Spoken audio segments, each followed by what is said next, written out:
Welcome to the Infinite Mindset Podcast, the show where we explore the power of the infinite banking concept and how to take control of your financial future.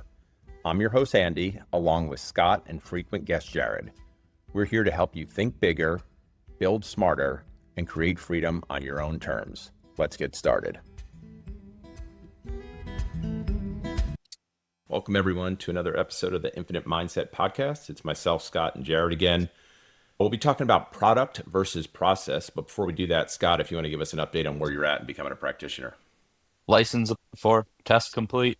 We got that done at the end of our last podcast with all the struggles and internet connectivity and stuff, but hotspotted it from the phone, got the test done. It was like 89, 90, something like that. I don't know. It was right in that area, but hopped on, applied for the license. I got the confirmation email and I got to do the fingerprints yet. So once that's all done, everything should be Okay, cool. So then complete. And then you're done with that and you'll be reaching out to the NNI for the Yeah. interview. Is that right? Yeah, correct. Yep. Okay, And cool. All I right. gotta So that'll say, get I you gotta going. send the guy that I talked to about being a mentor a message and let him know that that's all done too. So, but Good yeah, deal. Good so deal. hard part's over. Well done, Well, man. Kudos. I guess you should say the Yeah. the state hard part's over. So State hard part. Yeah, now, that's now, just the hey, listen, the not so fun part is over. Now we get to actually get into the more IBC related stuff. So I guess that's what I really meant That's to right. say Yeah. was yeah, it's just an obstacle once you get past that. And I get it. You know, you have to have some kind of barrier to entry to make sure that you have people that are somewhat educated, right. although it's a very low bar. It's yeah. Now that it's all done, I was like three-quarters freaking out over the test because I was like, man, there's just all this other stuff to know, and it's like after I took the test, I was like, okay, there's 100. I think it was 105 questions. It was 105 questions, and they threw like 5 questions out. I don't know what the deal was with that. I mean, so it's like, okay, you got to get a 70. We'll give you 105 questions, but we'll throw like 5 wrong ones out, or I don't know what that was all about, but anyhow. My I wonder if freebies. Yeah, they're testing stuff for like a new question bank or something like that. You're the yeah. guinea pig for them. Yeah, yeah. So, but yeah, it was there's a significant difference between what we talk about here and what that test was all about. So, a Yeah, significant totally get that. difference. Understood. Concur. Yep. Cool. All right, Jared, I'll hand it off to you, man, since you're running this one. So if you want to take it away. Cool. You got it. Well, this time we were going to chat about product versus process. So I just wanted to kind of, lay some of the groundwork for that. In order to understand the difference, in order to understand IBC truly, it's important to understand the difference between the product and the process. But even before that, kind of opening up with a joke, right? A man walks into the library and asks the librarian, "Do you have any books on wisdom?" And the librarian asks, "Yes, but they're all checked out and they never seem to come back." So, kind of the idea is where do you seek and find this wisdom that you're after? I mean, I think that's one of the ideas of what this podcast tries to provide is a different look, a different spin. So, when seeking the wisdom, where do you reach for? And the idea for me was, do you go after this old weathered man or is this newly minted rookie? I think we both know the answer. I think we all know what the answer is. You clearly want that weathered man, that weathered, the person that's been through this process before. But we live in a world of immediate gratification, right? So, the answer you might be able to find through a quick AI search. You might be able to find some YouTube videos. But do those answers provide wisdom or do those answers provide noise? The best description I could come up with is that, the old weathered man provides an answer to the question that is quiet, is scarred from experience, and is found in just a couple of short sentences that the answer feels obvious after you've lived it. The words they're like oak. They're slow and dense and hard to burn. And this kind of imaging was something I came up with that I really, really liked. If you're sitting around a campfire all night, that smell that's on you at the end of the night. That smell, that's how you can recognize wisdom. Someone that's been through it, someone that's lived it, someone that's been a part of it, and not just someone that talks about LED lights that look like fire. So even before we just talk about this whole process, I just wanted to lay the groundwork a little that, seek the wisdom, seek out the person that's going through this you know what your path looks like on your plan, on what's up ahead. Seek someone out that's been through it or been a part of it. Guys, any comments or any thoughts just on laying the groundwork? Yeah, so for me, I think that's a great point. I think people want those immediate answers and gratification. And so I just want to reiterate that, this was a 10-hour seminar put into a book. And then if you look at the back of the book, look at all the recommendations that Nelson puts out there to read. And so it's kind of your point. I do like doing a quick search of something, but it's more or less to get an overview of what I'm about to dive into, but I don't stop there.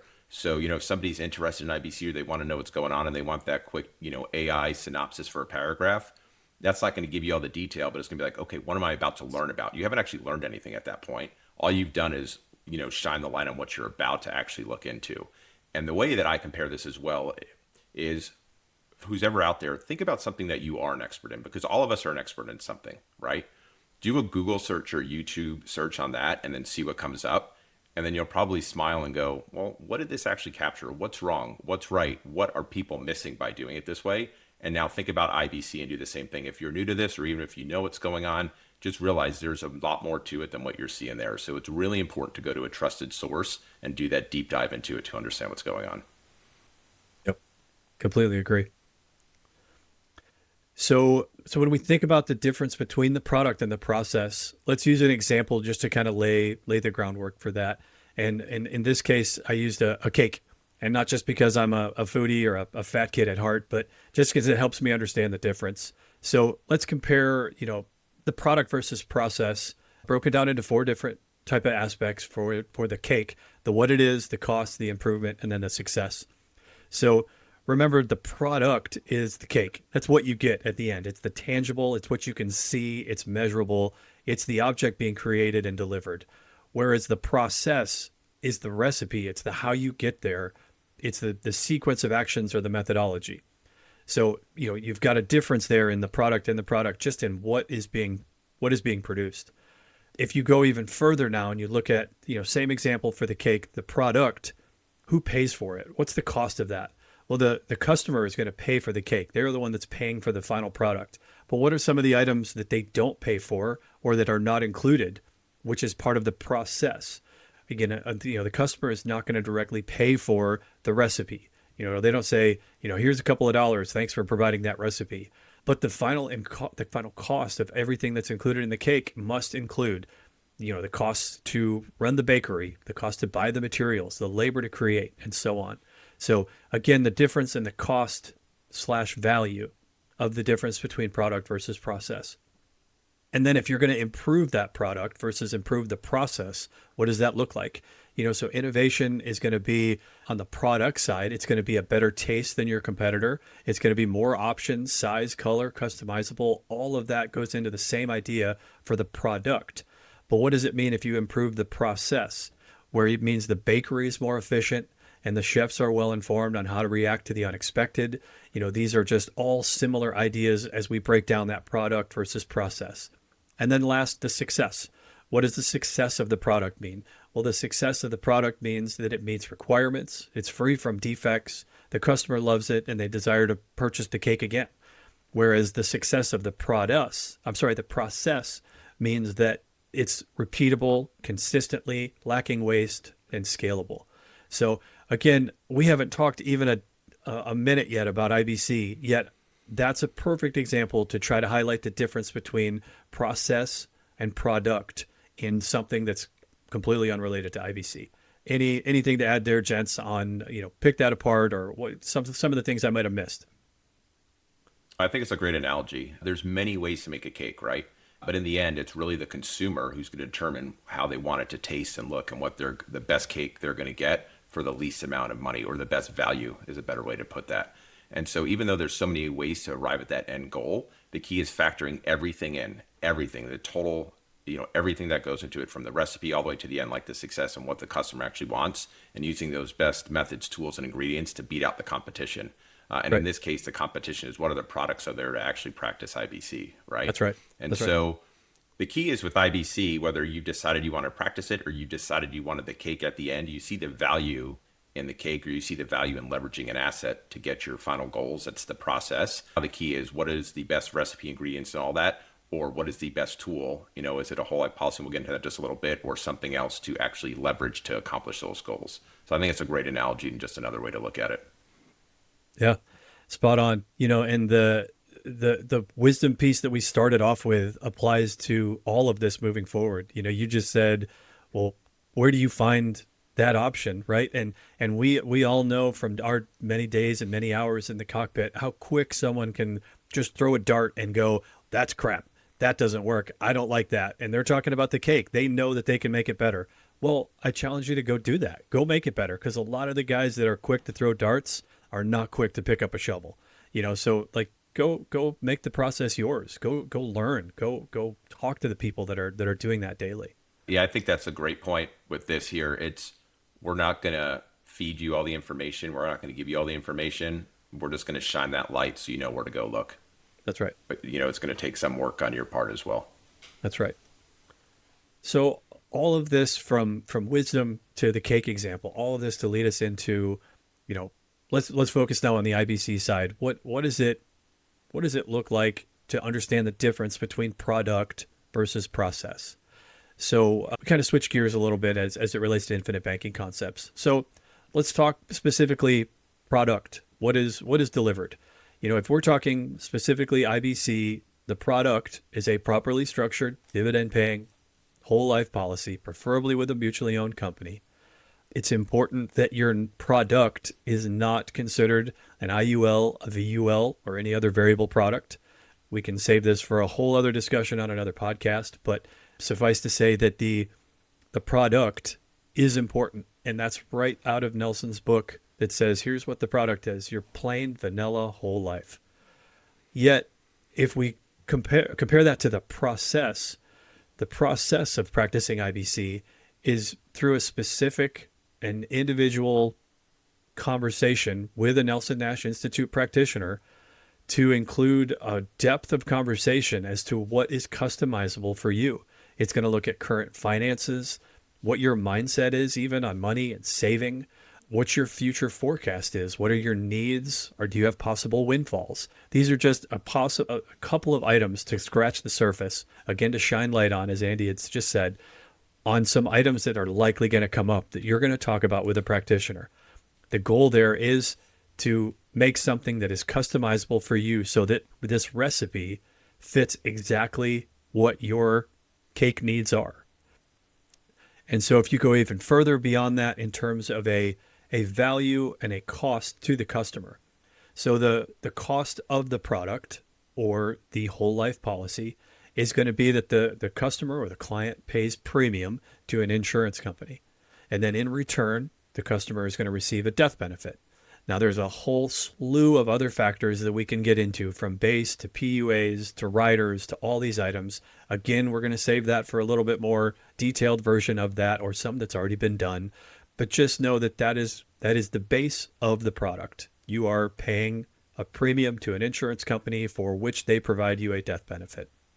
Now, in a similar process for the bakery, we're talking about the process of IBC. There's a cost to conduct that business. And so when we look at what the insurance company does with that premium that they take in, they're ensuring that your benefit is paid for at some point in the future. But there's also a whole slew of upfront costs, just like the bakery had with labor, with materials, with all those items that we talked about. The insurance company is going to pay for their back office staff, their lawyers. They got to keep the lights on. They're going to pay commission to agents. They're going to invest those funds and ensure that those funds are available to you at a certain point in time. And so, again, that process, you're not typically as involved in. As you're paying premium to the insurance company, yet you don't have a vote in how they invest that money. So again, that's kind of the process along the way there. And again, the IBC practitioner is going to be an invaluable resource in terms of how you set up the policy to make sure that it's attainable to both your current and future goals. Anything to add there? Kind of, we still have two other parts of the product or process, but anything to add from you guys? Yeah, I think for me, this is a good point to jump into, where you'll hear somebody say, hey, I want an IBC policy. And so I think what you're doing here that's really nice is you're kind of separating the two. One is the process, which is you're leveraging an asset. You understand the value in doing that versus paying cash or taking out a traditional loan. And you're doing that so you have an asset that continues to grow in the background. And the other side of it is the product, which is your properly structured dividend paying whole life policy, preferably with a mutual or mutual holding company. So if you can understand that those are two separate pieces, that's really great, because the idea of leveraging an asset has been out there for a very long time. What IBC does is it gives you the best product for the long term to actually accomplish that. And I think if you can understand those two things, then you're on your way. So talking about product versus process, as we talk about improvement, remember on the product side, there's a wide variety of products that are available. These insurance companies don't just offer one product. They want to market to anybody that's willing to show up. So it's important that in terms of the product for IBC, we've already highlighted, we're highlighting it again. It's properly structured, dividend paying, whole life policy. But like we said, there's a lot of different customizable riders and options and things that you can add or not add. And again, we've already covered that part of that in a previous pod, so we'll leave that for your own research. Remember, on the improvement focus for the process, that what that means to me is constantly learning, always being a perpetual student, and that you're not only learning but understanding what you've created. So when we talk about if you've just got into this and you're still learning, and maybe you're only 1 year in, it could be real easy to just give up on, I don't understand why I'm doing this. Well, educate yourself. Are you talking to your practitioner? Did you ask questions in order to understand what you're truly creating and what the power of sequencing money look like? So again, that's just kind of what the improvement looks like from the process standpoint, is how are you getting better? How are you educating yourself? Because when we look at, from a practitioner standpoint, we're gonna get you up and running and try to lay that groundwork, and then we're gonna spin you like a top. We're gonna pull that string and let you go, and then you're creating an asset of which you can leverage. So a couple of different ways on how you can gauge success there. A couple of different ways on how you can gauge improvement. And then remember, success for the whole life policy, the product, is contained within the guarantees that are provided, and it is an absolute means to get rich slow. Whereas success for the process means that you've created a system that's scalable and repeatable, expandable, which are often included in the policies that we're going to create in terms of, we're looking forward for you as well as creating something right now. So, I guess I'll pass it back to you before we wrap it up. Andy or Scott, anything to add? Yeah, I think something that I take for granted a lot is we're talking about this all the time, and it's important to remember where we came from and where we were when we first started. And the fact that a lot of people come in here and they get a policy and they're probably not as involved with IBC because they have other things going on. And so I've seen it before where people kind of lose track of, why am I doing this? What's going on? So it's really important to be part of a group. And if you do forget, don't be embarrassed. Ask questions like, what's going on here again? Pick up the book. You don't have to read it all at once. Just pick up a section. Podcast once in a while is great if you're doing this, or, look at some of the books at the back end of Nelson. But the bottom line is that if you get to that point where you're starting to go, what am I doing? And why is this happening again? Reach out to your practitioner and then come in full circle. Scott, you just took the test, you're licensed now. But I think what separates us from where you're going to be, eventually, and the rest of the insurance agents out there, I won't say all of them because I can't speak for all of them, but I think as a community with the NNI and the authorized IBC practitioners, I am proud of the fact that we take it to another level where we continuously stay engaged with our clients, and we want to make sure that they stay on this path. We are not going to be the banker for you, but we will do what you need. We will make sure that you understand how to be your own banker is probably the better way to put that. So yeah, I know I'm coming back full circle, but if you find yourself confused or what's going on or what's happening again, reach out and we're happy to discuss things and clear up any questions. Yep. I know on my first Completely policies, agree. I had to make a couple phone calls like, why am I still doing this? But yeah, it was that after reading Nelson's book, I've picked it up 2 or 3 times now and just skimmed through stuff. And I read it 2 full times just to remind myself of things. But yeah, podcasts are another good one. Hop on and just listen to a couple, and it's a pretty solid reminder. And one thing I do want to say too, we're not going to write a policy or do something until we feel that you're ready. That being said, when you're ready, you're still not going to be, you're going to have probably training wheels and be able to get up on the bike and ride around, but the training wheels aren't going to be off. You're still going to have to do some more and learn it. Once you're comfortable, at least that you're on the right path, once you actually start doing this, you're going to be amazed when you actually start practicing something, how much better you're doing. And I kind of bring back for a lot of the pilots that are out there, think about ground school. You can only talk about flying so much, but at some point you need to actually jump in that seat and get airborne. And then it's going to start making a lot more sense. Kind of the same thing is true for this. You need to do the ground school work, but you also need to get a policy and get airborne at some point if you do believe in what you're doing.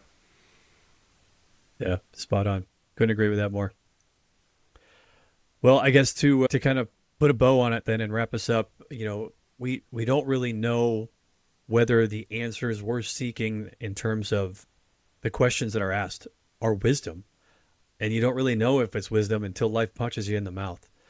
So I'm not engaging or saying that everyone else should go out and get punched in the mouth. I know that's not necessarily the most fun process, right? But it's going to happen. And when it does, are you in control of your finances? Are you the one that has access to your capital?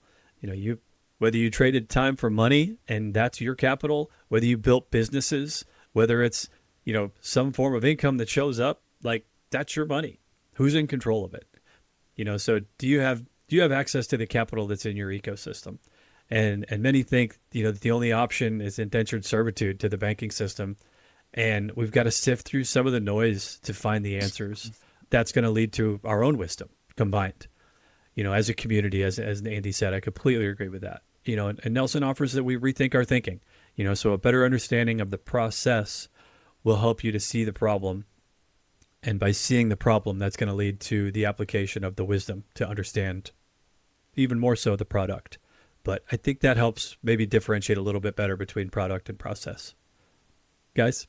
Yeah, I think I want to come back. We had a post recently where somebody brought up another tool to leverage. It was the HELOC, and it was great. I actually learned a lot going through that. I will say when I looked at it, it's something I could see potentially using, especially if you're going to do a mortgage, it might be in place as something like that. But for me, all of these are short term, and I realize that I am doing business with a bank and the limitations that come with that. When it comes to long term and actually having control of the capital and not being dependent on the bank to do something, there is nothing out there from a product side that I've seen that is better. And I've said this before too, if you look at the snakes and dragons that Nelson talks about and some of the people in IBC, they're going to tell you to never do business with the bank again. I have no issues with that. I realize that everybody is on a different journey though, so that doesn't work for everyone. My big thing, and it's worth repeating because in case you're listening to this and you haven't heard the other episodes, even if you are doing business with a bank, at least have enough capital somewhere else that if something goes wrong, you can get yourself out of that situation. You just don't want to be dependent on the bank. That's the main thing I want to stress for people out there. Yeah, and I don't want to be a doomsday guy, but if you go back to '08, people that had HELOCs when everything crashed, they immediately wiped that out. You might have had 100, 200, 500,000 in equity in your house. And yet when the market dropped 30%, the banks shut off your ability to borrow from your HELOC. So it's that constant idea that they can change the rules at any time because you are dependent on their system. And there's always going to be some other rule that can be changed to maximize the product that they're using. So I hope that doesn't happen again. That was a once in a lifetime event.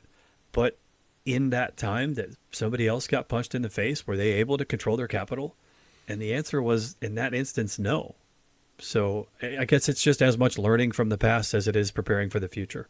Yeah. So, that example, kind of how I look at this is, we're not telling you not to do that, but do you have an out? If those people had cash value in a whole life policy and all of a sudden that other line of credit dried up, yeah, it's going to be difficult, but you're also able to pivot and go do something else and still move on and survive. It's the people that didn't have that other line of credit or that other option somewhere else. So they were practicing the process either way. But in these, now we have two different products that we're comparing. And I think that's probably a good way to look at this as well. Right. Awesome. Well, process, product, wrapped it up. I don't have anything else to add. Thanks for joining up, guys. Appreciate the ability to turn it over and let me take one on. So that's great. Jared, this is great. Thanks for putting it together. Hopefully people got something out of it. Good. And feel free to throw questions out there and we're happy to answer them. Thanks for tuning into The Infinite Mindset. If you found today's conversation valuable, share it with someone who's ready to think differently about finances. And don't forget to subscribe. Your journey to financial freedom starts with the right mindset.